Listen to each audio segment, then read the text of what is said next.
Hello guys, আশা করি তোমরা সবাই ভালো আছো। আজকে আমি সবচেয়ে সহজ পদ্ধতি এবং ইজি পদ্ধতি যেটাকে বলা হয় সহজভাবে আমি তোমাদেরকে সিম্পল কমপ্লেক্স কম্পাউন্ড এই গ্রামারটা পড়াবো, যেটা তোমাদের বিগত ক্লাসে আমি পড়াইনি। আজকে আমাদের নতুন ক্লাস, এই ক্লাসে তোমাদেরকে স্বাগত।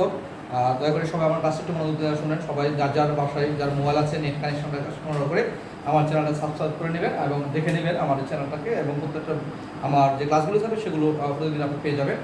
আমি শুরু করতে যাচ্ছি আপনাদের মঙ্গলের উদ্দেশ্যে, আপনাদের ভালো করার উদ্দেশ্যে।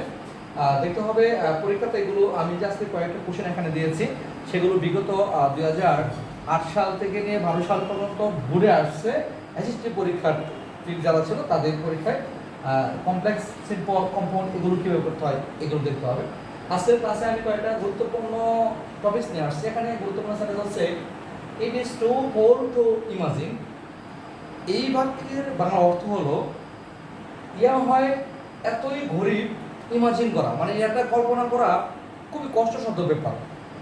ইট is too whole to imagine, এটা কল্পনা করাই যায় না এমন একটা ব্যাপার। এটাতে আমার আছে সিম্পল সেন্টেন্স। যদি আমরা এটাকে কমপ্লেক্স সেন্টেন্স করতে চাই তাহলে সিম্পল সেন্টেন্সে যদি টু থাকে তাহলে আমাদের বুঝতে হবে সিম্পল সেন্টেন্সে টু থাকলে এটাকে আমরা কমপ্লেক্স করতে গেলে আমরা শুধু টু ওয়ার্ডের পরিবর্তন করে দেব। আমরা লিখবো ইট ইজ সো পোর দ্যাট। এই টু এর পরিবর্তে আমি এখানে ব্যবহার করেছি সো। আমি এখানে ব্যবহার করেছি কি সো, আর এখানে টু এর পরিবর্তে যেহেতু আমি এখানে সো ব্যবহার করেছি, এই টুটার পরিবর্তে এখানে আমাকে সো ব্যবহার করতে হবে, আর এই টু এর পরিবর্তে দ্যাট ব্যবহার করতে হবে। যেমন আমি এখানে লিখে দিচ্ছি, তুমি আপনারা দেখে নিতে পারবেন এখানে কাজটা, যে ইট is so poor that, it is so poor that. এখানে ই টু এর পরিবর্তে আমি এখানে দ্যাট ব্যবহার করব। এই গ্রামারটা খুবই গুরুত্বপূর্ণ 6 থেকে 10 পর্যন্ত এবং ইন্টারমিডিয়েটেও এই গ্রামারটা আসে। তারপর it is so poor that it, হ্যাঁ of course you follow this one, I can, it is so poor that I cannot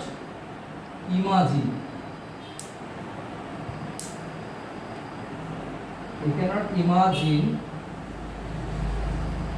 আমার টাক্সারগুলো যার কাছে আছে, যাদের কাছে আমার এই রুলসগুলো আছে, আশা করি সবাই এটা বুঝতে সহজ হবে। কারণ আমার টাক্সারে আমি লিখে দিয়েছি সিম্পল সেন্টেন্সে যদি টু থাকে এটাকে কমপ্লেক্স করতে গেলে আমাকে বুঝতে হবে টু ডট ডট টু এর পরিবর্তে সো ডট ডট দ্যাট বসে। তারপর সাবজেক্ট আমি ক্যান নট ইউজ করেছি, ফর আবার ইমাজিন দিয়েছি এই জায়গায়। আশা করি সবাই বুঝতে পেরেছেন। যদি কেউ বুঝতে না পারেন আমাকে ইনবক্সে নক করবেন, ইনশাআল্লাহ আমি পরবর্তীতে আবার এটা বুঝিয়ে দেবো। এই জায়গায় আবার আছে হোয়েন ইট ইজ সামার, যখন ইয়া হয় গ্রীষ্মকাল। হ্যাঁ, when it is summer it becomes imaginated. যখন এটা গ্রীষ্মকাল হয় ইয়া হয় খুবই প্রস্ফুলিত, আনন্দিত, বিমোহিত, এরকম একটা পরিবেশ। হোয়েন ইট ইজ সামার, যখন ইয়া হয় গ্রীষ্মকাল, ইট বিকামস ইমাজিনেটেড। এটাকে সিম্পল সেন্টেন্স করতে হবে। এখানে আমরা দেখতে হবে হোয়েন দিয়ে যদি কোনো কমপ্লেক্স সেন্টেন্স হয়, সহজে বুঝতে হবে হোয়েন দিয়ে যদি কোনো কমপ্লেক্স সেন্টেন্স হয় এটাকে সিম্পল করতে গেলে in the time of, in any time বা এট দ্য এজ অফ, তিনটা ব্যবহার করতে হয়। আমি এখানে হোয়েন পাওয়ার কারণে আমি লিখবো যেহেতু সামার একটা সময়, তাই আমি লিখবো in the time of, in the time, in the time of summer. এখানে সিম্পল করতে গেলে শুধু ইট ইজ বাদ যাবে, হোয়েন বাদ যাবে, আর বাকি সব বাক্য ঠিক থাকবে। In the time of summer it becomes, in the time of summer it becomes, এখানে লিখে নেব আমি it becomes imaginated, imaginated. Very easy. Never touch the board here, please. Tanvir, এটা বুঝতে পেরেছো? Of course, you can understand, না? শরীফুল বুঝতে পেরেছো? ধন্যবাদ শরীফুলকে। শরীফুল আসলে এই ব্যাপারে অনেক ভালো জানে, দক্ষ একজন স্টুডেন্ট আমার। তুমি কি করেছো? তোমার নাম নাকি অর্ক। কি তুমি অলরেডি সবগুলো বুঝে ফেলেছো না? গত পরীক্ষায় তুমি কিন্তু সিম্পল কমপ্লেক্স কম্পাউন্ড থেকে 10 থেকে 10 পেয়েছো। ধন্যবাদ তোমাকে।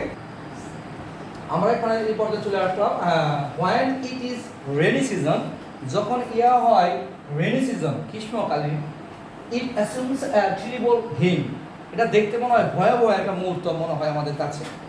আবার চলে আসছে কমপ্লেক্স সেন্টেন্সে হোয়েন দিয়ে বাক্য শুরু হয়েছে। যদি কমপ্লেক্স সেন্টেন্সে হোয়েন থাকে আমাকে এখানে অবশ্যই লিখতে হবে in the time of, in any time, at the age of. টাক্সার এটা আমাদের আমার নোটে সবার লেখা আছে, যারা কাছে নোট থাকবে তারা অবশ্যই জিনিসটা বুঝতে পারবে। হোয়েন যেটা কমপ্লেক্স সেন্টেন্সে আছে দয়া করে একটু নোটটাকে দেখে নাও। কমপ্লেক্স সেন্টেন্সে দেখবেন when it is rainy season, হ্যাঁ, ইট অ্যাসিউমস আ টেরিবল হিম। আমি এখন ইউজ করব in the time of,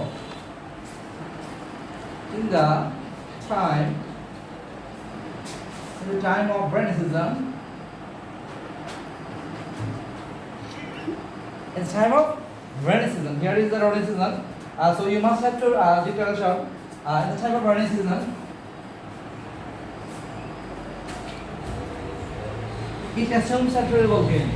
In the time of rainy season, এখানে আপনাদের উদ্দেশ্য বলছি, এখানে যারা আছে আমার স্টুডেন্ট যারা তাদের দেখতে হবে মিস্টার ইমন, এটা মনে আছে না? আমি হোয়েনের পরিবর্তে in the time of use করেছি এখানে। ধন্যবাদ ইমনকে, ইমন এটা বোঝার জন্য। ইমন আসলে ক্লাসেও ভালো করেছে, প্রত্যেকটা পরীক্ষা সে ভালো করে আমার বিষয়ে। ইমন তোমাকে ধন্যবাদ। এখন ইট অ্যাসিউমস আ টেরিবল গেম, এখন লিখতে হবে it assumes a terrible game, it assumes a terrible game, terrible game. Yes, correct. সবাই বুঝতে পারছো? অর্ক বুঝছো? অর্ক বুঝছো? তুমি বুঝতে পারছো? শিওর বুঝছো? দেখি এখানে আমরা দেখবো Shariful, if we talk proper steps, if we take, যদি আমরা নেই প্রপার স্টেপস, সঠিক পদক্ষেপ, যদি এটা কি সেন্টেন্স এমন কমপ্লেক্স সেন্টেন্স, এটাকে সিম্পল করতে গেলে ইফ এর পরিবর্তে কি ইউজ করব? আমাদের শুধু বাই, আমার নিয়মে লেখা ছিল by taking proper steps. এখানে if দিয়ে যদি কোনো কমপ্লেক্স সেন্টেন্স থাকে যেমন বাই বসবে, আমাদের বাই দিয়ে শুরুতে কিন্তু বাই দিতে হবে, তারপর এখানে ভার্বের সাথে আইএনজি ইউজ করতে হবে, আর বাকি সবটুকু লিখে দিতে হবে। proper steps there their condition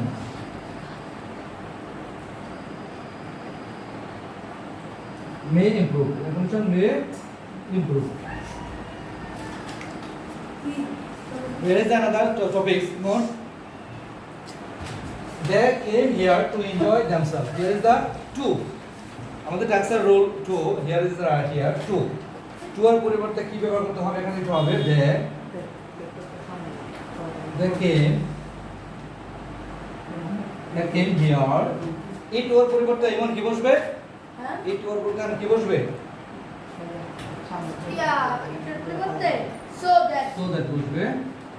so that দেওয়ার পরে সাবজেক্ট হলো দে, সাবজেক্ট বসবে দে, they enjoy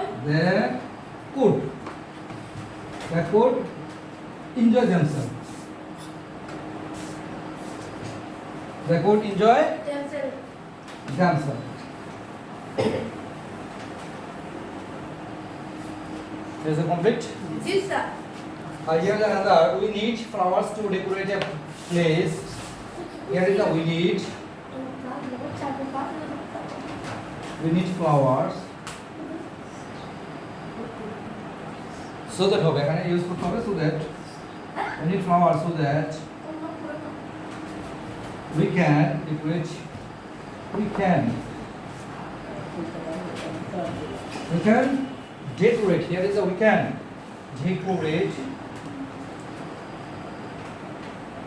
decorate that place.